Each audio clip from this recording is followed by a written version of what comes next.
Il avait prévenu que son discours serait long car il y avait beaucoup à dire. Ce mardi, devant le Congrès américain, Donald Trump a donc prononcé le plus long discours de l'État de l'Union de l'histoire des États-Unis.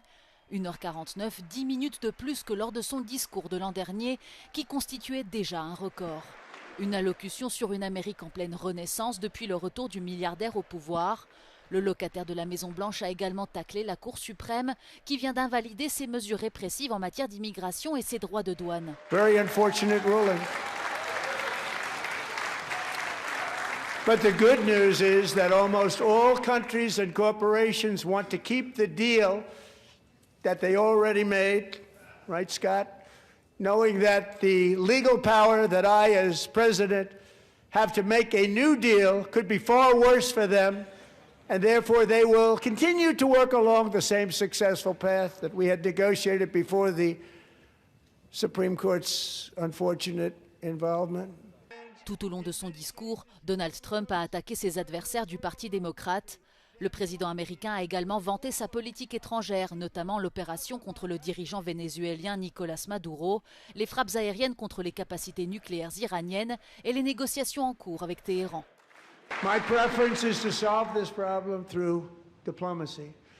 But one thing is certain, I will never allow the world's #1 sponsor of terror, which they are by far, to have a nuclear weapon. Can't let that happen.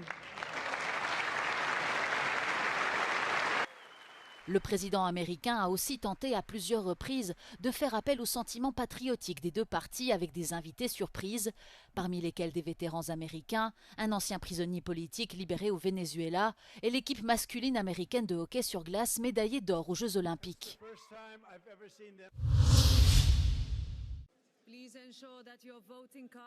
L'UE a tout intérêt à suspendre l'application de son accord commercial avec les États-Unis tant que Washington n'aura pas apporté de garanties juridiques claires sur les droits de douane, a déclaré l'eurodéputé irlandais Barry Andrews dans l'émission matinale Europe Today d'Euronews. Conclu l'été dernier, cet accord a été suspendu à la suite d'une décision de la Cour suprême américaine qui a jugé illégale une partie des taxes douanières imposées par Donald Trump. There's so much uncertainty, and ultimately it's consumers and businesses that pay the cost for this uncertainty. So it's much more prudent, in my view, for us to wait until that legal certainty is provided. Selon Barry Andrews, ce dernier rebondissement a incité de nombreux pays, notamment l'Inde, le Japon et Taïwan, à faire preuve de retenue et à différer la conclusion d'accords commerciaux avec les États-Unis. La Tour Eiffel aux couleurs de l'Ukraine. Ce mardi, des milliers de personnes se sont rassemblées à Paris à l'occasion du 4e anniversaire de la guerre déclenchée par la Russie. La maire Anne Hidalgo a promis que la capitale française continuerait à soutenir la reconstruction du pays, régulièrement bombardé par Moscou. 4 ans de douleur, mais aussi 4 ans de combat, de résilience et de courage du peuple ukrainien.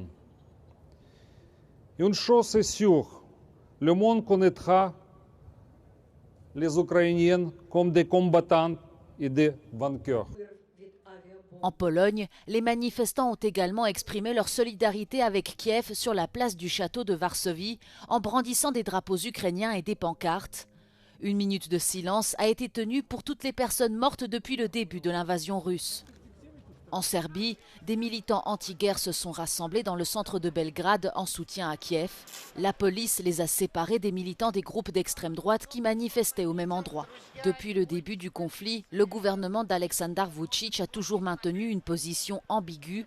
Le pays soutient l'intégrité territoriale de Kiev, mais refuse de se joindre aux sanctions internationales contre Moscou. Des milliers de personnes se sont également rassemblées à Londres, au Royaume-Uni, drapeaux ukrainiens et banderoles à la main. La foule a rendu hommage aux victimes civiles et soldats morts sur le front. La guerre en Ukraine, qui entre dans sa 5e année, est le conflit le plus sanglant en Europe depuis la Seconde Guerre mondiale. Moscou espérait prendre Kiev en quelques jours lorsqu'elle a lancé son invasion le 24 février 2022. 4 ans plus tard, des milliers de personnes sont mortes, des millions d'autres ont été contraintes de fuir, une grande partie de l'est de l'Ukraine a été détruite et les pourparlers de paix menés par les États-Unis sont toujours dans l'impasse. Ебать! Un policier a été tué et 2 autres blessés dans une explosion survenue lundi devant une gare de Moscou, selon le ministère russe de l'Intérieur. Des vidéos montrant les premiers instants après l'explosion circulent sur les chaînes Telegram russes.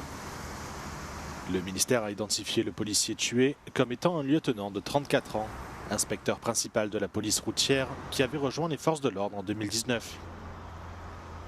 Selon la BBC, la voiture de police patrouillait au nord du centre-ville, près de la gare Saviolovski, l'un des principaux nœuds ferroviaires de la capitale russe, lorsqu'une personne inconnue a fait exploser un engin non identifié. L'auteur des faits est également décédé. Le motif de l'explosion, qui s'est produite peu après 21h, n'a pas encore été déterminé et aucune autre information n'a été divulguée au sujet de l'engin explosif. Le ministère russe de l'Intérieur a simplement précisé que les 2 autres policiers ont été transportés à l'hôpital avec diverses blessures et que les forces de l'ordre coopèrent pour enquêter sur toutes les circonstances de l'incident.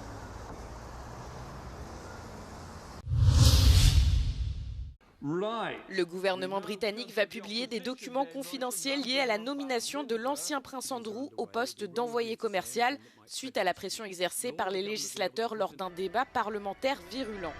Les législateurs ont appelé à une plus grande responsabilité de la part de la famille royale et ont déclaré que le frère du roi avait fait passer son amitié avec Jeffrey Epstein avant son devoir envers le pays. Andrew Mountbatten-Windsor a été arrêté pour avoir partagé des rapports gouvernementaux avec Epstein alors qu'il était envoyé commercial pour son pays. Frankly, it is the least we owe the victims of the horrific abuse that was perpetrated by Jeffrey Epstein and others. The abuse that was enabled, aided and abetted by a very extensive group of arrogant, entitled and often very wealthy individuals in this country and elsewhere. It's not just the people who participated in the abuse, it's the many, many more who turned a blind eye out of greed, familiarity or deference. To my mind, they too were complicit, just as complicit. Bien que le gouvernement ait accepté de divulguer les dossiers, la publication de certains documents pourrait être retardée jusqu'à ce que la police ait terminé son enquête. Le porte-avions américain USS Gerald R. Ford est arrivé à la base navale de Souda, dans la baie homonyme de Crète. Le plus grand porte-avions au monde y réalise une escale prévue pour bénéficier d'une assistance technique et d'un ravitaillement en carburant. Selon certaines informations, le séjour du navire devrait durer 4 jours. Malgré le fait que l'escale soit technique et planifiée, cette arrivée s'inscrit tout de même dans le cadre d'un plan plus large de préparation opérationnelle des États-Unis à un moment où les processus géopolitiques au Moyen-Orient s'intensifient. Washington continue de s'intéresser principalement à l'évolution du programme nucléaire iranien. Les voies diplomatiques restent ouvertes malgré les scénarios d'une possible escalade militaire. Le porte-avions ultramoderne est accompagné du destroyer USS Mahan, renforçant ainsi la présence de la flotte américaine en Méditerranée orientale. L'USS Gerald R. Ford est le dernier porte-avions mis en service par les États-Unis et le plus avancé technologiquement de la marine américaine.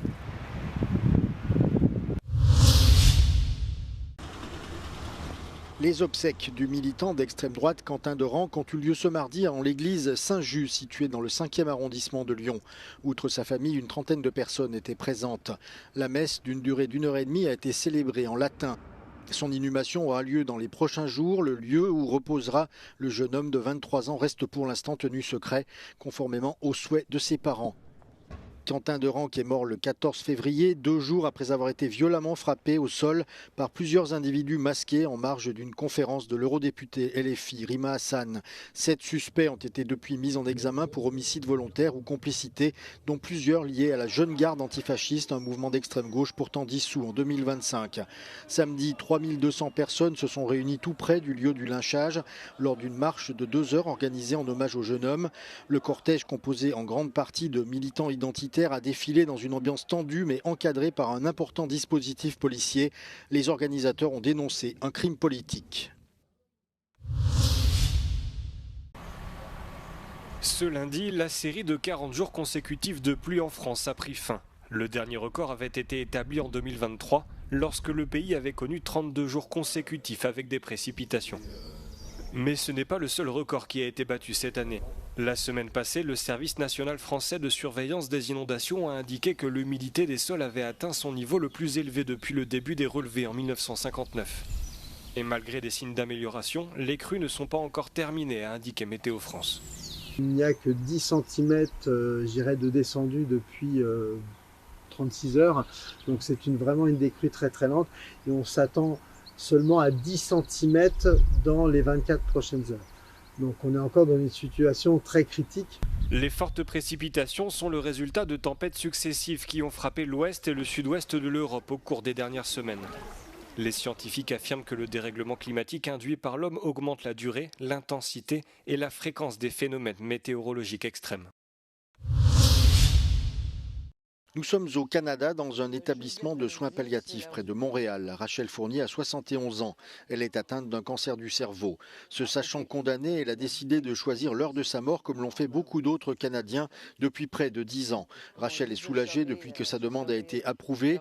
Elle ne voulait surtout pas infliger encore plus de souffrance à sa famille, notamment ses enfants. Je ne voulais pas que si tout d'un coup je perdais mes capacités cognitives, mais que le reste du corps, et le cœur bat, puis tout ça va, ça je voulais pas qu'à aucun moment mes filles aient à répondre à la question « est-ce qu'on déconnecte ou pas ?» Et pour Rachel, le droit de choisir le moment de sa mort est un droit comme les autres. C'est comme le droit de vote, c'est comme le droit d'exister. De ne pas avoir le droit, c'est le summum de l'injustice parce que c'est ta vie. Au Canada, l'aide médicale à mourir a franchi un cap historique. En 2023, elle a concerné un décès sur 20.